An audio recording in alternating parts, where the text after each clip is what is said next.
ಸಿಟಿಯ K R circle ಅಪಾಯಕ್ಕೆ ಆಹ್ವಾನಿಸುತ್ತಾ ಇರುವ ರೀತಿಯಲ್ಲಿ ಕಾಣಿಸ್ತಾ ಇತ್ತು. ಕೆಆರ್ ಸರ್ಕಲ್ ಸೇತುವೆಯಲ್ಲಿ ಭಾರೀ ಬಿರುಕುಗಳು ಕೂಡ ಪತ್ತೆಯಾಗಿತ್ತು. ನಿಮ್ಮ ರಾಜ್ ನ್ಯೂಸ್ ವರದಿಯನ್ನ ಕೂಡ ಬಿತ್ತರ ಮಾಡಿತು. ವರದಿ ಬಿತ್ತರ ಮಾಡಿದ ಬಳಿಕ ಎಚ್ಚೆತ್ತುಕೊಂಡಿದ್ದಾರೆ ಅಧಿಕಾರಿಗಳು. ಐಟಿ ಸಿಟಿಯ ಕೆಆರ್ ಸರ್ಕಲ್ ಅಪಾಯಕ್ಕೆ ಆಹ್ವಾನವನ್ನ ಮಾಡ್ತಾ ಇತ್ತು. ನಿಮ್ಮ ರಾಜ್ ನ್ಯೂಸ್ ನಲ್ಲಿ ಈ ಕುರಿತಾಗಿ ವರದಿಯನ್ನ ಕೂಡ ಬಿತ್ತರ ಮಾಡಲಾಯಿತು.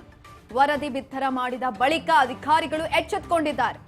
ಸ್ಥಳಕ್ಕೆ ಇಂಜಿನಿಯರ್ಸ್ಗಳ ತಂಡ ಧಾವಿಸಿದೆ. ತುರ್ತು ಪರಿಶೀಲನೆಯನ್ನ ಮಾಡಿದ್ದಾರೆ. ಸರ್ಕಲ್ನ ಗೋಡೆಗಳಲ್ಲಿ ಬಿರುಕುಗಳನ್ನ ಕಾಣಿಸ್ತಾ ಇತ್ತು. ಆ ವಿಚಾರಕ್ಕೆ ಸಂಬಂಧಪಟ್ಟಂತೆ ಸುದ್ದಿಯನ್ನ ಬಿತ್ತರ ಮಾಡಿದಂಥದ್ದು. ಬಿರುಕುಗಳ ಪರಿಶೀಲನೆಯನ್ನ ಕೂಡ ಮಾಡಲಾಗ್ತಾ ಇದೆ. ಇದೀಗ 2 ದಿನಗಳಿಂದ ಮಳೆಯ ನೀರಿನಲ್ಲಿ ಕೆಆರ್ ಸರ್ಕಲ್ ಮುಳುಗು ಹೋಗಿತ್ತು. ಅಂಡರ್ ಪಾಸ್ ಸಂಪೂರ್ಣವಾಗಿ ಜಲಾವೃತದಿಂದ ಸಂಚಾರಕ್ಕೆ ಕೂಡ ಅಡ್ಡಿಯಾಗ್ತಾ ಇತ್ತು. ತಕ್ಷಣ ಕ್ರಮವನ್ನ ತೆಗೆದುಕೊಳ್ಳಬೇಕು, ಇಲ್ಲ ಅಂದ್ರೆ ಭಾರಿ ಅನಾಹುತ ಆಗುವ ಸಾಧ್ಯತೆ ಕೂಡ ಇತ್ತು. ಹಾಗಾಗಿ ನಿಮ್ಮ ರಾಜ್ ನ್ಯೂಸ್ ಕನ್ನಡ ಈ ಕುರಿತಾಗಿ ವರದಿಯನ್ನ ಕೂಡ ಬಿತ್ತರ ಮಾಡಿತು. ವರದಿ ಬಿತ್ತರ ಮಾಡಿದ ಬಳಿಕ ಇದೀಗ ಇಂಜಿನಿಯರ್ಸ್ಗಳು ಹೋಗಿದ್ದಾರೆ. ಎಸ್ ನೋಡಿ, ಮೊನ್ನೆ ತಾನೇ ಮಳೆ ಬಂದು ಆಗಬಾದಂಥ ಅನಾಹುತಗಳಾಗಿತ್ತು. ಬೋರಿಂಗ್ ಆಸ್ಪತ್ರೆ ಕಾಂಪೌಂಡ್ನ ಗೋಡೆ ಕುಸಿತ ಕಂಡು 7 ಜನ ಸಾವನ್ನಪ್ಪಿದ್ರು. ಅದಾದ ನಂತರ ಬೆಂಗಳೂರಿನಲ್ಲಿ 1 ಗಂಟೆ ಮಳೆ ಏನ್ ಸುರಿತು, ಆ ಮಳೆಯಿಂದ ಆದಂಥ ಅವಾಂತರಗಳು ಒಂದಲ್ಲ ಎರಡಲ್ಲ. ಕೆಆರ್ ಸರ್ಕಲ್ ಸಂಪೂರ್ಣವಾಗಿ ಜಲಾವೃತಗೊಂಡಿತ್ತು. ಗೋಡೆಗಳು ಬಿರುಕು ಬಿತ್ತಿತ್ತು. ಹಾಗಾಗಿ ನಿಮ್ಮ ರಾಜ್ ನ್ಯೂಸ್ ಕನ್ನಡ ಸ್ಥಳಕ್ಕೆ ಹೋಗಿತ್ತು. ಆ ಕುರಿತಾಗಿ ವರದಿಯನ್ನ ಕೂಡ ಮಾಡ್ತು, ವರದಿ ಬಿತ್ತರ ಮಾಡ್ತು. ಇದೆಲ್ಲವನ್ನ ಗಮನಿಸಿದ ಅಧಿಕಾರಿಗಳು ಇದೀಗ ಹೋಗಿದ್ದಾರೆ. ಸ್ಥಳ ಪರಿಶೀಲನೆಯನ್ನ ಮಾಡ್ತಿದ್ದಾರೆ. ಏನಾಗಿದೆ ಅನ್ನೋದನ್ನ ತಿಳ್ಕೊಳ್ತಾ ಇದ್ದಾರೆ. ಅವ್ರಿಗೆ ಯಾರಾದ್ರೂ ನೆನಪಿಸ್ಬೇಕು ಈ ರೀತಿಯಾಗಿ, ಇಲ್ಲ ಅಂತಂದ್ರೆ ಅಧಿಕಾರಿಗಳೆಲ್ಲ ಕಣ್ಣು ಮುಚ್ಕೊಂಡು ಕುಳಿತು ಬಿಡ್ತಾರೆ ನಿದ್ದೆ ಮಾಡ್ಕೊಂಡು.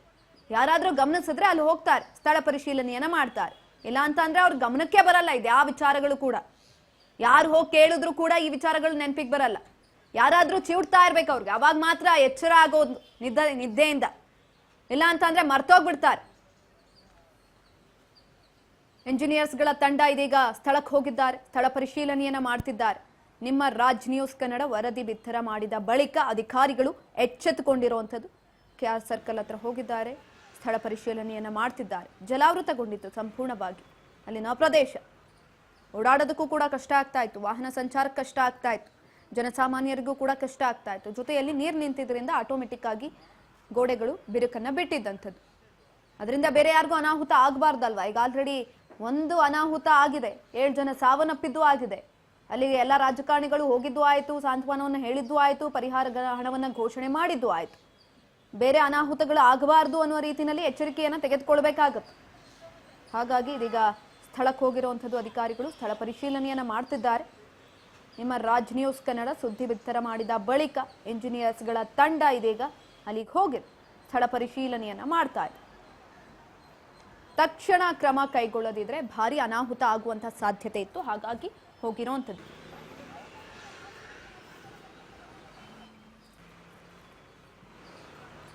ಈ ಬಗ್ಗೆ ಹೆಚ್ಚಿನ ಮಾಹಿತಿಯನ್ನ ತಿಳ್ಕೊಳ್ತಾ ಹೋಗೋಣ. ನಮ್ಮ ಪ್ರತಿನಿಧಿ ರವಿಕುಮಾರ್ ಸಂಪರ್ಕದಲ್ಲಿದ್ದಾರೆ. ರವಿಕುಮಾರ್, ಈಗ ಆಲ್ರೆಡಿ ಕೆಲವೊಂದಷ್ಟು ರೀತಿಯಾದಂತಹ ಘಟನೆಗಳು ಆಗೋಗಿದೆ. ಮಳೆಯಿಂದಾಗಿ 7 ಜನ ಸಾವನ್ನ ಕೂಡ ಅಪ್ಪಿದ್ರು. ಈ ಒಂದು ಸಂದರ್ಭದಲ್ಲಿ ರಾಜ್ ನ್ಯೂಸ್ ಕನ್ನಡ ಯಾವಾಗ ವರದಿಯನ್ನ ಬಿತ್ತರ ಮಾಡ್ತು, ಕೆಆರ್ ಸರ್ಕಲ್ ನಲ್ಲಿ ಆಗಿರುವಂತಹ ಅವಘಡಗಳ ಕುರಿತು ಅಧಿಕಾರಿಗಳ ತಂಡ ಅಲ್ಲಿಗೆ ಹೋಗಿರುವಂತದ್ದು ಪರಿಶೀಲನೆ ಮಾಡ್ತಾ ಇದೆ. ಹೆಚ್ಚಿನ ಮಾಹಿತಿ ಕೊಡೋದಾದ್ರೆ.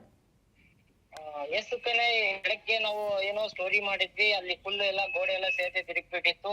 ಇದರಿಂದ ಏನೋ ಜನಸಾಮಾನ್ಯರಿಗೆ ತಿರುಗಲು, ಆಟೋ ಚಾಲಕರಿಗೆ ಮತ್ತು ಸಂಚಾರ ಮಾಡುವಂತ ಜನಗಳಿಗೆ ತೊಂದರೆ ಆಗ್ತಿತ್ತು. ಆದ ಕಾರಣ ನಾವು ಬೆಳಗ್ಗೆಯಿಂದ ವರದಿ ಮಾಡಿದ್ವಿ. ಏನೆಲ್ಲ ಇಂಜಿನಿಯರ್ ನಮ್ಮ ವರದಿ ನೋಡ್ಕೊಂಡು ಈ ಸ್ಥಳಕ್ಕೆ ಆಗಮಿಸಿ ಪರಿಶೀಲನೆ ನಡೆಸಿದ್ರು. ಸೇತುವೆ ಎಲ್ಲೆಲ್ಲಿ ಏನೇನು ಡ್ಯಾಮೇಜ್ ಆಗಿದೆ ಮತ್ತೆ ಗೋಡೆ ಎಲ್ಲ ಬಿರುಕು ಬಿಟ್ಟಿದ್ದು ಕೂಡ ಪ್ರತಿಯೊಂದು ಪರಿಶೀಲನೆ ಮಾಡಿ ಆದಷ್ಟು ಬೇಗ ನಾವು ಸರಿಪಡಿಸುವಂತ ಭರವಸೆ ನೀಡಿದ್ದಾರೆ ಸುಕನ್ಯಾ. ಧನ್ಯವಾದಗಳು ರವಿಚಂದ್ರ ಚೌಡಕೇರ ಹೆಚ್ಚಿನ ಮಾಹಿತಿಗಾಗಿ. ಅಪಾಯಕ್ಕೆ ಆಹ್ವಾನಿಸುತ್ತಿರುವ ರೀತಿನಲ್ಲಿ ಕಾಣಿಸ್ತಾ ಇತ್ತು. ನಾವು ದೃಶ್ಯದಲ್ಲಿ ತೋರಿಸ್ತಾ ಇದೀವಿ, ನೋಡ್ತಾ ಇರಬಹುದು ಯಾವ ರೀತಿಯಾಗಿ ಬಿರುಕು ಬಿಟ್ಟಿದೆ ಅಂತ ಗೋಡೆಗಳು. ಯಾರಾದ್ರೂ ಅಲ್ಲಿ ನಿಂತ್ಕೊಳ್ಳೋದಕ್ಕಾಗತ್ತಾ? ಮಿಸ್ ಆಗಿ ಯಾರಾದ್ರೂ ಒಬ್ರು ನಿಂತ್ಕೊಂಡ್ರು ಕೂಡ ಏನೆಲ್ಲ ಅನಾಹುತಗಳು ಆಗಬಹುದು. ಮಳೆ ಬಂದಂತಹ ಸಂದರ್ಭದಲ್ಲಿ ಎಷ್ಟೊಂದೆಲ್ಲ ಅವಾಂತರಗಳು ಸೃಷ್ಟಿಯಾಗಿದೆ. ಹಾಗಾಗಿ ಇದೀಗ ಕ್ರಮವನ್ನು ತೆಗೆದುಕೊಳ್ಳೋದಕ್ಕೆ ಮುಂದಾಗಿದ್ದಾರೆ.